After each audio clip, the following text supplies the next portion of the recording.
সম্মানিত দর্শক, আজকে আমাদের মাঝে এমন একজন ব্যক্তি এসেছেন যিনি কণ্ঠের জাদুকর। বিশ্বাস হচ্ছে না? এইরকম একজন ব্যক্তি আমাদের মাঝে চলে এসেছেন, তার কণ্ঠের জাদু আমরা আজকে দেখতে চাই। চলে আসেন ভাই। কই আপনি? কবি, সাহিত্যিক, শিল্পী, বাবরে বাপ, অনেকগুলো টাইটেল আমাদের মাঝে। দেখি তার কণ্ঠে কি জাদু আছে। আসসালামু আলাইকুম। ওয়ালাইকুম সালাম রহমতুল্লাহ। এই ভালো আছেন? জি আলহামদুলিল্লাহ। জি, আপনার তো অনেক সুনাম। জি, তো আপনার টাইটেলগুলো একটু বলেন তো কি জি কি? আমি একাধারে কবি। আচ্ছা। যখন এই বাংলাদেশে, এই বিশ্বে যখন বাংলা আবিষ্কার হয়নি, যখন প্রথম আকার আবিষ্কার হয়, তখন সেই আকার দিয়েই আমি একটা কবিতা আবৃত্তি করছিলাম। ওরে বাপ রে বাপ, তাহলে তো আপনি মহাকালের কবি। জি। ওরে বাপ রে বাপ, তো শোনান দেখি যখন আকার আবিষ্কার হইলো। যখন আকার আবিষ্কার হয়, তখন আমি একটা কবিতা লিখেছিলাম। আচ্ছা আচ্ছা। সেই কবিতাটি হচ্ছে: পাখা সাবা কারারাবা রাতা পাহালা কানানা কাসাম কালা শাকালা ফাটালা। হ্যাঁ রে বাবা, এটা তো মারাত্মক ব্যাপার স্যাপার। জি। তারপর কি হইলো?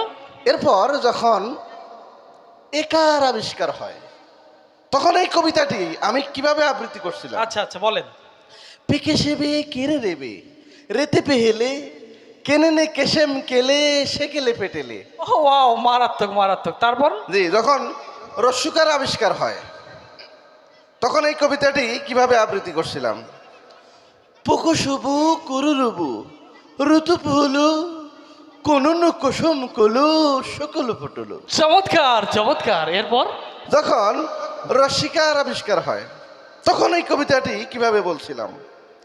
পিকি শিবি কিরি রিবি রীতি বিহিলি কিনিনি কিসিম কিলি শিকিলি ফিটিলি।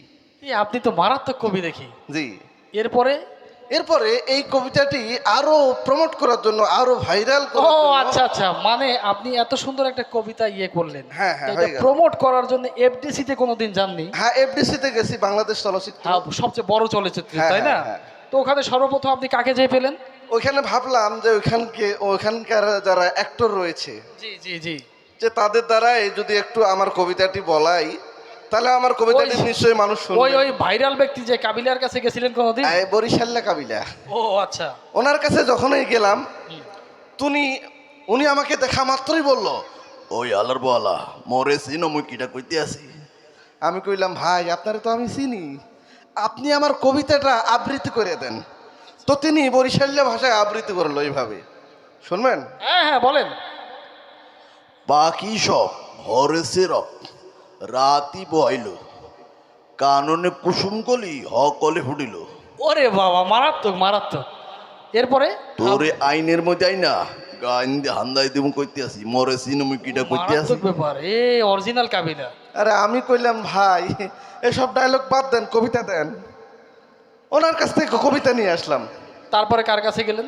তারপরে দেখি আরেকটু সামনে দেখি নায়ক মান্না বসে আছে। হ্যাঁ, এ মান্না তো অনেক আগে মারা গেছে। অনেক আগেই তো ও কথা। আচ্ছা আচ্ছা, হ্যাঁ বলেন বলেন। ওনাকে গিয়ে বললাম যে, ভাই একটু আমার কবিতাটা একটু আবৃত্তি করে দেন। নায়ক মান্নাকে বললাম। হ্যাঁ। তো উনি শুরু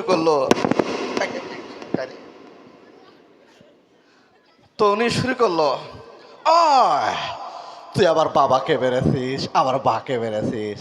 আমি, ভাই আমি কিছু করিনি, আপনি আমার কবিতাটা আবৃত্তি করে দেন। হ্যাঁ, এই তো। এরপর উনি শুরু করলো এইভাবে: পাখি সব করে রব রাতি পোহাইল কারণে কুসুম কলি সকলে ফুটিল। আয়, আবার আব্বা জান এই কবিতাটা অনেক ভালোবাসে। আয়, তুই অনেক টাকা পয়সা ঘুষ দিয়েছিস, এর পথে কোন রকম ঘুষ লেস, তোকে আমি যত পুঁতে ফেলবো। আমি কইলাম, ভাই এসব কিছু না, আমার কবিতা দেন। হ্যাঁ, উনি তাই তো, তাই অন্য তো। ডায়লগ মারা শুরু করলো, কবিতা নিয়ে নিলাম। এরপরে আপনি ওই যে ভিলেনি পাঠ করে হ্যাঁ, মিশা সওদাগর, তার কাছে এরপরে গেছেন নাকি? সামনে গিয়ে দেখি মিশা সওদাগর বসে আছে। আচ্ছা আচ্ছা। তাকে গিয়ে বললাম, ভাই আমার কবিতাটা একটু পাঠ করে দেন। মিশা সওদাগর আমাকে দেখেই বলল, উপরে আসমান নিচে জমিন মাঝখানে আছে আজরাল আমিন, আমার আদালতে নেই কারো যাবেন। আচ্ছা আচ্ছা। পাখি সব করে রব রাতি পোহাইল, কাননে কুসুম কলি, সকলে ফুটিল। নাম আমার বাবলা, আমি বাজাই তবলা। আমি কইলাম ভাই এসব শুনতে আসিনি, আমার কবিতা দেন। আচ্ছা আচ্ছা, বুঝলাম। কবিতা নিয়ে নিলাম। এরপর সামনে গিয়ে দেখি আবার, ওই যে রাজশাহীর, হ্যাঁ রাজশাহী তোতা মিয়া আমাকে দেখি বলল, কে মামুর বেটা নাকি, হ্যাঁ, কেমন আছিস, আরে পাসতে মারাত্মক। পারিসনি, মামা কেমন আছো? আমি বললাম ভাই সব পরে আমার কবিতাটা আবৃত্তি করো। কবিতা তিনি আবৃত্তি করা শুরু করলো। পাখি সব করে রব, রাতি পোহাইল, কাননে কুসুম কলি, সকালে ফুটিল। আচ্ছা আচ্ছা, রাজশাহী ভাষায় বলা শুরু করলো আর কি। তো ঠিক আপনি আছে? ওই যে আরেকটা যে ভিলেন, গাবতলির সেরা ও হ্যাঁ হ্যাঁ ডিপজল, হ্যাঁ ডিপজল, ওর কাছে গেছেন? হ্যাঁ ওর কাছেও গেছি আবৃত্তি করার জন্য, যে ভাই ডিপজল ভাই আমার কবিতাটা একটু আবৃত্তি করে দেন। তুমি আমাকে দেখেই বললো, আহো বাতিজা আহো, হুকনিটা তোমার লেগে রাখছি। ওই পাখি সব করে রব, রাতি পোহাবে, ফুলও ফুটবে। আমি বললাম ভাই থাক, আমার কবিতা দেন। আচ্ছা আচ্ছা, এরপরে আপনি এরপরে ওই যে, কার কাছে গেলেন? এরপরে ওবায়দুল কাদেরের কাছে গেলাম। ওবায়দুল কাদের, ওবায়দুল কাদের, মানে রাজনীতিবিদ? হ্যাঁ, হ্যাঁ, আচ্ছা হ্যাঁ। আচ্ছা, তারপর কি হলো বলেন তো? ওবায়দুল কাদেরের কাছে গেলাম। হ্যাঁ আচ্ছা, গিয়ে বললাম আচ্ছা। যে আমার কবিতাটা একটু আবৃত্তি করে দেন তো। আচ্ছা, তো উনি ওনাকে বললাম যে একটু কবিতাটা আবৃত্তি করে দেন। হ্যাঁ, তো বলেন। উনি বললো পারবো না, আমি একটি কোথাও বলবো না। আমি বললাম একটু কবিতাটা আবৃত্তি করে দেন। 5টা মিনিট সহ্য হচ্ছে না, খেলা হবে, পালাবো না, প্রয়োজনে ফখরুল সাহেবের বাসায় গিয়ে উঠবো। কি জায়গা দেবেন? খেলা হবে, পাখি সব করে রব, রাতি পোহাইল, কাননে কুসুম কলি, সকলে ফুটিবে।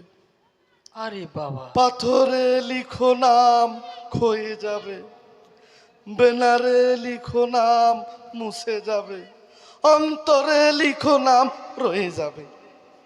আচ্ছা আচ্ছা, বুঝলাম। এরপর তিনি আবার বলল, she has made us taller, she has made us taller, এই মারাত্মক। খেলা হবে। আচ্ছা, আমাদের ওই যে বড় শিল্পী, হ্যাঁ, মানে হ্যাঁ। প্রতি মাসে মাসে যে একটা প্রোগ্রাম হয় ইত্যাদি অনুষ্ঠান, ও হ্যাঁ হ্যাঁ ইত্যাদি, হানিফ সংকেতের কাছে কোনোদিন গেছেন নাকি আপনি? হ্যাঁ হ্যাঁ হালিম সঙ্গীত যিনি ইত্যাদি জনপ্রিয় অনুষ্ঠান ইত্যাদি বিটিভিতে হয়। তো আমি দেখছিলাম উনি ওই ইত্যাদি ইত্যাদি হচ্ছে আর কি, হ্যাঁ শুরু হচ্ছে। মানে শুরু হচ্ছে, হ্যাঁ। কেউ কেউ অবিরাম চুপে চুপে, এ ঘর আগর পাল্টা সাদের বহু রূপে, বোঝা তো যায় না তাদের মতি গতি, সমাজে ছোট বড় অসঙ্গতি, এরই মাঝে বেঁচে থাকি হাসি কান্না, ইত্যাদি ইত্যাদি ইত্যাদি। যারা এই টিভি সেটের সামনে এবং বিভিন্ন এলাকায় বসে আজকের এই অনুষ্ঠানটি দেখছেন, সকলকে জানাই সাদর সম্ভাষণ। বইছে দিন বদলের হাওয়া, শিক্ষা মধুর প্রথম চাওয়া। এই চাওয়াকে সামনে রেখে আমাদেরকে মনে রাখতে হবে, শিক্ষা জাতির মেরুদণ্ড, শিক্ষা ছাড়া কোনো জাতি উন্নতির শিখরে পৌঁছতে পারে না। আবার পণ্ডিত হয় না কেউ বিনা বুঝেছে। তোমার কবিতাটি হচ্ছে, পাখি সব করে রব, রাতি পোহাইল, কারণে কুসুম গলি, সকালে ফুটিল। ও আচ্ছা, মারাত্মক। প্রমোট করে তো দিল উনি। ওই যে এফডিসির যে আরেকজন জনপ্রিয় ভিলেন ছিলেন, হ্যাঁ। মিজু আহমেদের কাছে কখনো যাওয়া হয়েছে ও নাকি?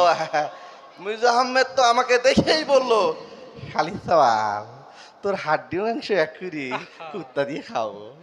আমি বললাম বাবা এ আর থাকার দরকার নাই, এই। হাড্ডি মাংস এক করবে, আমি পলাই গেলাম। এই এই, তারপর কি হইলো? এই কবি সাহেব,